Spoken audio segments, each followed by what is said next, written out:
Of course మీరు it is amazing to see Dilip garu, మీరు వరంగల్ నుంచి how you evolved into national figure now, international figure actually to be honest, because India's fielding coach అంటే ప్రపంచవ్యాప్తంగా ఉండే cricket teams అందరికీ వాళ్ళ మీరు సుపరిచితులు.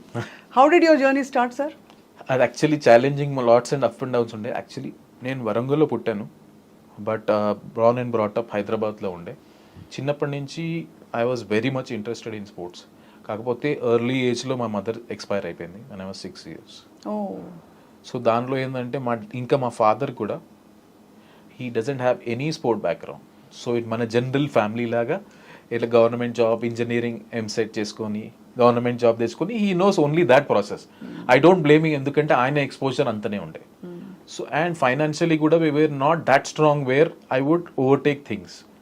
So it was a struggle where I used to, నాకు interest ఉండే, ప్లస్ ఆయన ప్రెజర్కి నేను చదువుకుంటుండే.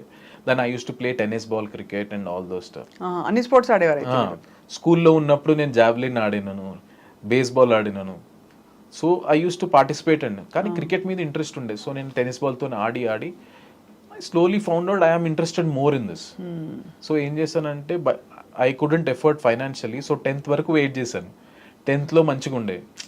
దెన్ ఆఫ్టర్ దాట్ నేను ఇంటర్మీడియట్లో I took some tuitions in the evening. I used to get some money and అదే తీసుకెళ్ళి నేను కోచింగ్ అకాడమీలో చేస్తాను. ట్యూషన్లు చెప్పి మీరు కోచింగ్ అకాడమీ కట్టారు? ఎందుకంటే మై ఫాదర్ వాజ్ లైక్, నేను దేనికైనా ఇస్తాను కానీ స్పోర్ట్కి ఇస్తాను. That was his mind set. అంటే అసలు నమ్మకం ఉండేది కాదు కదా? నమ్మకం అంటే వాళ్ళకి ఎక్స్పోజర్ కూడా లేదు. ఎందుకంటే from the people he knows in my family no one has done anything about sports. అంటే జాబ్ వస్తుందా, మళ్ళీ ఏమైపోతావు, చదువు ఇది లేక ఎలా, హౌ విల్ యూ సస్టైన్, ఇవే ఉంటాయి. సో దానివల్ల ఏంటంటే అప్పుడు జాయిన్ అయ్యాను. So then I represented state in 1-2 years. Then that tuition was only for my paying the bill. దాని తర్వాత then I continued my studies and I also played at good level. దాని తర్వాత దెన్ in 2004 ఒక coaching course వచ్చింది. Then I wrote for my knowledge, just improve my knowledge కోసం. ఏమైనా నేను మంచి క్రికెటర్ అయితే ఏమైనా కొత్త ఐడియాస్ వస్తాయని ఐ జస్ట్ రోట్. సో దాంట్లో నేను టాప్ 3లో ఉండే. సో ఇది ప్రాసెస్లో ఏంటంటే నేను ఆడేటప్పుడు కూడా చిన్న బాబులకు ఉంటే నాకింగ్ చేపిస్తాను. I used to enjoy them, వాళ్ళు మంచిగా చేస్తున్నారు. సో తర్వాత ఏమైందంటే నెక్స్ట్ 3-4 years పర్ఫామ్ చేసినా కానీ ఫర్ వేరియస్ రీజన్ నా సెలెక్షన్ కాకపోయారు కల్లా. Then I have to take that decision నా లైఫ్లో. ఆబ్వియస్లీ ఇంట్లో నుంచి ప్రెషర్, ఏం చేస్తున్నావు, టైం వేస్ట్ చేస్తున్నావు, పైసలు అది ఇది అని, where your life is going. In between ఏమైందంటే అప్పుడు నేను ఆలోచన ఏం చేయాలి అని. So in 2007 I wrote my level 2 exam. మా కోచింగ్లో 1, 2, 3 ఉంటుంది, ఇండియాలో 3 హైయెస్ట్. 2007 చేశాక then I got a job in HCA academy Hyderabad. 2007లో వచ్చింది. They used to pay me some nominal money, but that was my first step. So అలా అయిపోయాక నేను I used to play for Deccan Chronicle team. మీరు ఇలా క్రికెట్లోకి వచ్చేస్తుంటే మరి డాడ్ ఏమన్నారు? ఆబ్వియస్లీ ఇంట్లో ఆబ్వియస్లీ ఎప్పుడు ప్రెషర్ ఉంటుండే. అప్పుడు కూడా ఎందుకంటే ఏం చేస్తున్నాం, ఎందుకంటే స్టిల్ ఫైనాన్షియలీ మనం ఏం చేసలేం, వాళ్ళకి స్పోర్ట్తో సంబంధం లేదు కదా. It was a big long journey, ups and downs are common. So దానివల్ల ఏంటంటే 2007 నుంచి అలా చేసుకొని 2009లో Deccan Chronicle has by Deccan Chargers team in IPL. So అప్పుడు నాకు ఫస్ట్ ఎక్స్పోజర్ వచ్చింది విత్ దాని టీమ్. I was an assistant fielding coach for Mike Young and Trevor Penny ఉండే ఆ 2 years. సో నాకు ఫైనాన్షియల్ బెనిఫిట్ కాకపోయినా ఆ ఎక్స్పోజర్ ఆ ఎర్లీ ఏజెస్ ఆఫ్ మై కోచింగ్లో చాలా వచ్చింది నాకు. సో ఈ సైమల్టేనియస్లో నేను 2010లో level 3 కంప్లీట్ చేశాను. సో నాకు ఈ 2009 నుంచి 2019 వరకు NCA ప్రతి ఇయర్ నాకు zonal camp under-16, under-19 women's ఏదో క్యాంప్ ఇచ్చేటోళ్ళు. ప్లస్ HCAలో నాకు under-14 నుంచి రంజీ ట్రోఫీ వరకు డిఫరెంట్ ఏజ్ గ్రూప్లో అసిస్టెంట్ కోచ్, ఫీల్డింగ్ కోచ్గా చేశాను. సో NCA ఎక్స్పోజర్, ఇక్కడ HCA ఎక్స్పోజర్ రెండు కలిపి గుడ్ 12 years ఆఫ్ ఎక్స్పోజర్ వచ్చింది. సో దీనివల్ల ఏంటంటే నా ఫస్ట్ బ్రేక్ త్రూ 2017లో వచ్చింది. అప్పుడు ఇండియా ఏకి బంగ్లాదేశ్కి జిమ్ఖానా గ్రౌండ్లో మ్యాచ్ ఉంది. సో దానికి అసిస్టెంట్ కోచ్గా ఫస్ట్ BCCI నేను వేసుకోగలిగాను. So that was happy moment. But 2019లో ఇండియా ఏ చేశాను సౌత్ ఆఫ్రికాతో. ఆ పీరియడ్లో ఇలా జర్నీ స్టార్ట్ అయ్యి 2019లో ఇంటర్వ్యూ వచ్చింది. I just attender. నేను ఎట్లా అంటే interview for Indian fielding coach అనే. ఓకే. నేనేం చేస్తానంటే ఉట్టి నా ఎక్స్పీరియన్స్ కోసం వేస్తామని నార్మల్గా నేను పెట్టాను. ఫస్ట్ ఇంటర్వ్యూలో I ended up being 3rd in India. దాని తర్వాత 2021లో మళ్ళీ వచ్చింది 2 years తర్వాత నేను అప్లై చేసి I was the first in India. అలా ఈ మధ్యలో కోవిడ్ వచ్చింది. కోవిడ్లో ఏమైందంటే దే వర్ 2 teams. ఒకటి ఇంగ్లాండ్లో ఉండే, ఇంకో టీం రాహుల్ ద్రావిడ్, అండర్ రాహుల్ ద్రావిడ్ శ్రీలంకలో ఆడే. That was my official Indian cricket team first jersey వేసుకోగలిగాను. How did you feel? నాకు ఈ రోజు కూడా గుర్తుంది, 18th June 2021 శ్రీలంక ప్రేమదాస స్టేడియంలో నా ఇండియా డ్రెస్ వేసుకొని చూస్తుంటే ఒకసారి అంతా నాకు అనిపించింది, ఇన్ని రోజులు కష్టం, my mother expire, my father, ఈ హర్డల్స్ ఇవన్నీ దాటి you have reach some stage, something in life అని సాటిస్ఫాక్షన్ ఫీలింగ్ వచ్చింది. ఆ ఇండియా వేసుకున్నందుకు ప్రౌడ్ అంది. ఒకప్పుడు ఎందుకంటే యాజ్ అ ప్లేయర్గా అది చాలా డిస్టెన్స్ దూరం అనిపించింది. ఇప్పుడు మన చెస్ట్ మీద ఉంటారు కదా, it was a very proud moment. Very very I'm sure. ఎన్ని దాటుకుంటూ వచ్చి అందులో క్రికెట్ ఎక్స్పోజర్ బాగా ఉన్న వాళ్ళ ఫ్యామిలీస్లో తప్ప ఎంకరేజ్ చేయరు. చేసినా ఈవెన్ అదర్వైజ్ కన్వెన్షనల్ రూట్లోకి వెళ్ళిపోమని చెప్తారు పేరెంట్స్ అందరు. అది న్యాచురల్గా, ఎందుకంటే I can't blame my father also. ఎందుకంటే ఆయనకున్న పరిస్థితి, ఆయనకున్న exposure, they feel that this is a more secure way. అంతే కదా. అండ్ బ్రేక్ ద చైన్ లాగా నేను కొంచెం బ్రేక్ చేశాను. దానివల్ల ఏమైందంటే today I'm very proud that 80% of the family members in my own మా రిలేషన్లో they are ready to send their kid to sports. మిమ్మల్ని చూసాక సక్సెస్ అయ్యారు కాబట్టి I felt so happy to inspire such a thought in them. But మనకు appetite ఉందండి, అంటే national లెవెల్లో మన భారతదేశంలో స్పోర్ట్స్ ప్లేయర్స్ అవ్వడానికి అంత మనం పెంచి పోషించి పిల్లల్ని పంపించిన అంత వైడ్ క్యాన్వాస్ అండ్ అపిటైట్ ఉందంటారా ఇప్పుడు? 100% ఉంది. క్రికెట్లో ఎస్పెషల్లీ 100% ఉంది. కాకపోతే ఏంటంటే it depends on lot of Perseverance. ఇప్పుడు నాకు 16 years అయింది నేను ఆ ఫ్రూట్ తినడానికి. ఆ రూట్కి మనం నీళ్లు పోయాలంటే it requires lot of discipline, lot of perseverance. అవును. And in sport you will see lot many bad days then good days. అవును. How you sustain those bad days are very very important. ఆ period sustain అయితే definitely నా ఉద్దేశంలో hard work చేసినోనికి నీకు opportunity కొంచెం late రావచ్చు, కానీ డెఫినెట్లీ వస్తుంది. ఇప్పుడు మీ ఎక్స్పీరియన్స్తో దిలీప్ గారు, మీరు ఇన్ని దాటుకుంటూ వచ్చి ఇప్పుడు ఒక ఫుల్గా నాటుకుపోయి ఇంత మీకు ఇప్పుడు అందరూ చూడండి ఎంతమంది ఫ్యాన్స్ మీకు ఏర్పడుతున్నారు. సో మీ దృష్టిలో మన ఇండియన్ క్రికెట్ టీమ్ని వరల్డ్ వైడ్గా ఎలా పర్సీవ్ చేస్తారు? మన స్ట్రాటజీస్ కావచ్చు, ఇప్పుడు కోహ్లీ గారి స్ట్రాటజీ కావచ్చు, how does the world sees in general? World cricket టీమ్స్ని వాళ్ళకి what kind of respect do they have? What do they feel about us? We in last 3 years of my journey, we were world number 1 in all formats. All. Test, one day, T20. So అక్కడే చెప్తుంది ఏంటంటే we dominated all over. Everywhere. Qatar అసలు వణుకేమో అందరికీ. మనం dominate చేస్తాం అన్ని formats. Respect అనేది definitely ఉంది. ఎందుకంటే the way we play and మనం కంట్రీకి ఆ ప్యాషన్ అనేది మీరు చూడొచ్చు కదా.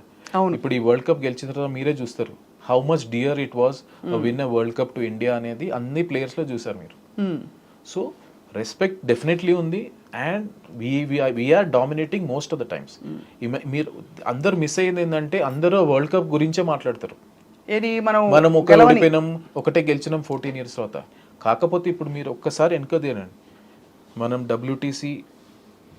డబ్ల్యూటీసీలో ఫైనల్ ఆడాం, T20 2022లో సెమీఫైనల్ ఆడాం, వన్ డే వరల్డ్ కప్లో ఫైనల్ ఆడాం, ఇది గెలిచాం. అంటే most of the time we are ending up playing on final. అంటే we are consistent throughout for longer period. So ఫైనల్స్కి వరకు రావడం అంటేనే పెద్ద achievement. So that means consistent. ఒక ఫార్మాట్ ఒక టోర్నమెంట్ కాదు, కన్సిస్టెంట్గా అన్ని టోర్నమెంట్లు అన్ని ఫార్మాట్లు మనం ఫైనల్ వరకు వెళ్తున్నామంటే that consistency shows that how we are dominating in all formats. No, yeah, it makes sense. మీరు అన్న analysis is very very sound and అందుకే కదా ఈ ఫీల్డింగ్ మెడల్ కూడా కొంచెం మీరే డిఫరెంట్గా. సో నాకేమనిపించిందంటే ఒక ఫీల్డింగ్ మెడల్ తీసుకొచ్చి ఫీల్డింగ్ మనం ప్రాధాన్యత ఇవ్వాలంటే దాన్ని మనం ప్రాపర్గా ఎంకరేజ్ చేయడం కూడా మన బాధ్యత, ఎస్పెషల్లీ యాజ్ అ ఫీల్డింగ్ కోచ్గా. సో నేను ఆలోచించాలి, I thought something we need to bring up to encourage them. Right. అప్పుడు ఏమైందంటే it was credit to the players. ఇప్పుడు మనం ఎన్నో సలహాలు తీసుకొస్తాం, అన్ని చేస్తాం. The way players received was what did they say? Rohit Sharma garu వాళ్ళందరూ what was there? They are thanks to captain and head coach, they told that please go ahead with your idea. And thanks to the players all. ఇప్పుడు ఎందుకంటే ఐడియాని వాళ్ళందరూ మంచిగా తీసుకున్నారు కాబట్టి they want it. ఎట్లా అయిపోయిందంటే you can see the TV in one day world cup, people were signaling after the taking catch. అంటే దానికి పీపుల్ వాంటెడ్ ఇట్. కరెక్ట్. కొన్ని సో దానివల్ల ఏమైందంటే apart from the man of the match ఇంకోటి appreciation చేసే chance వచ్చింది, medal తీసుకునే chance వచ్చింది. So it and also thanks to the media also, media and fans వాళ్ళంత మంచి రిసీవ్ తీసుకున్నారు కాబట్టి ఈ పాపులారిటీ దానికి వచ్చింది. ఖచ్చితంగా ఐ థింక్ అన్ని ఫ్యాసెట్స్ ఆఫ్ క్రికెట్ చాలా ఇంపార్టెంట్ అనే ఒక సమాన పరిస్థితి తీసుకురావడంలో మీలాంటి కోచెస్ అండ్ మీలాంటి ప్లేయర్స్. కానీ దీనివల్ల నాకు నేర్చుకుంది ఏంటంటే some times doing the smallest thing of appreciating the good things what you have done, మీరు అప్రిషియేట్ చేసినప్పుడు అది దానికి చాలా వాల్యూ ఉంటుంది. అండ్ నేను చెప్పాలంటే ఆ మెడల్ నేను చేసింది అది. కాకపోతే ఏంటంటే బికాస్ నేను ఫీల్డింగ్ కోచ్ కాబట్టి దాంట్లో స్పెసిఫిక్ ఏరియాలు కొంచెం తీసుకొని ఎక్స్ప్లెయిన్ చేసి వాళ్ళకు ఇచ్చినందుకు it was well received.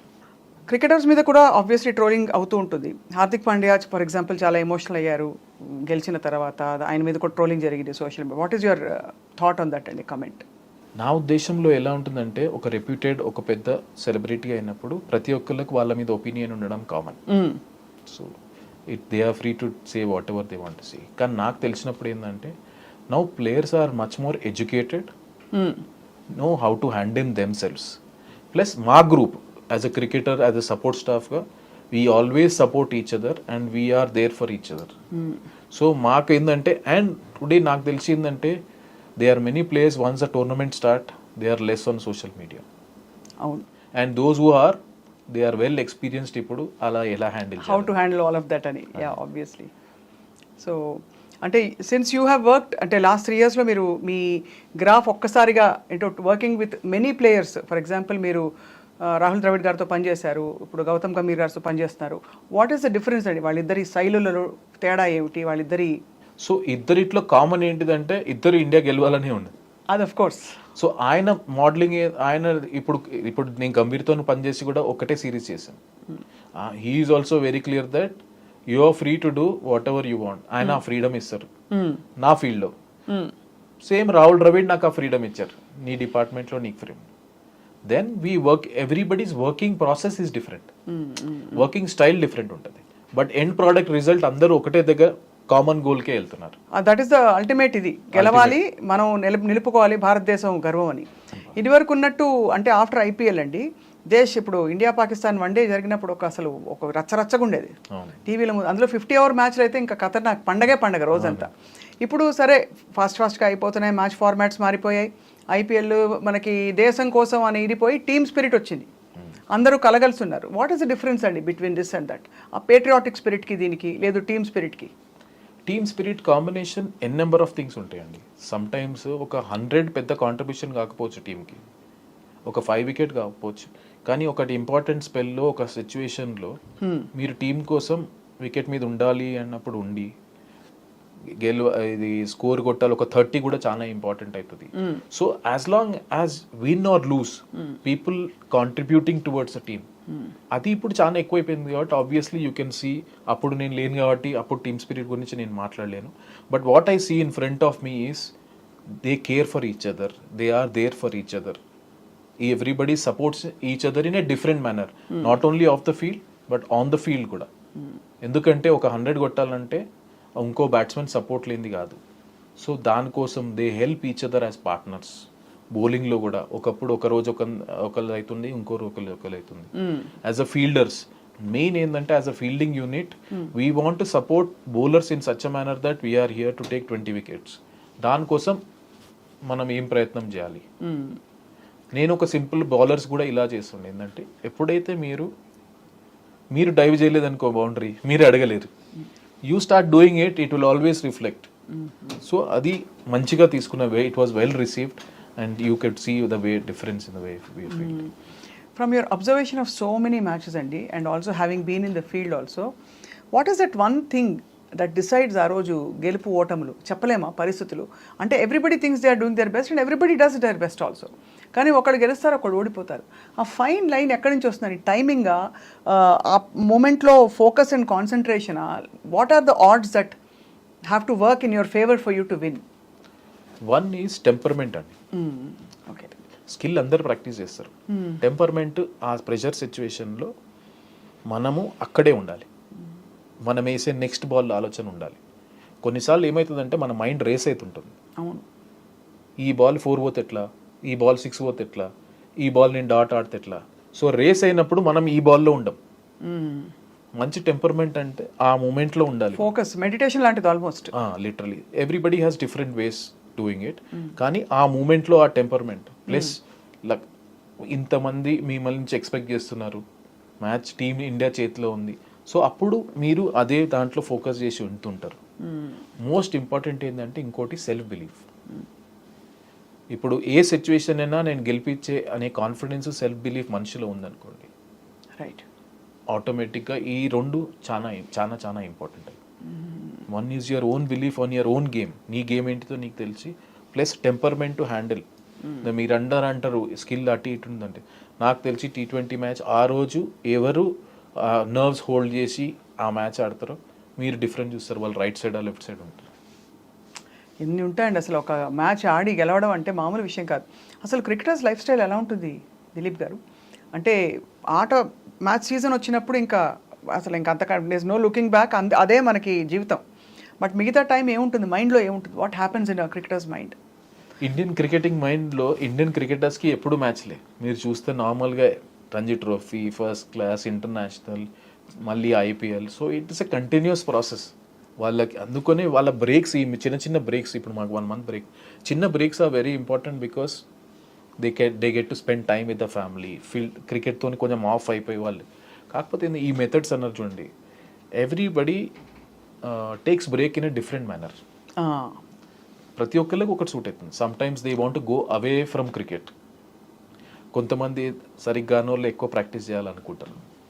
So కొంతమంది ఏంటంటే they like to go around వేరే కంట్రీకి వెళ్ళి వాళ్ళు టైం స్పెండ్ చేయాలి. So everybody has different ways of switching off their mind from the game, so that when they are coming after they are ready to play another fabulous. ఎందుకంటే ఒకసారి start అయింది అనుకోండి, it's a continuous process, continuous match after match, match after match. అందుకని అంటారు Indian cricket ఎట్లా అంటే ఓటమి అయినా గెలుపైనా జెల్ అయిపోతుంది. ఎందుకంటే with in span of another week you will playing another game, another opposition, different place. కంప్లీట్గా దే మూవ్ ఆన్. సో ఏంటంటే గెలిచినమని ఆనందం ఎక్కువ రోజులు పడద్దు, ఓడిపోయినామని ఎక్కువ రోజులు బాధపడదు. ఎందుకంటే you have to face another challenge again quickly. అంతే కదా. ఇప్పుడు మన T20 గెలిచిన తర్వాత ఆబ్వియస్లీ ఇంకా ప్రెషర్ చాలా ఉంటుంది. నెక్స్ట్ ఏంటి అని ఫ్యాన్స్ వెయిట్ చేస్తారు.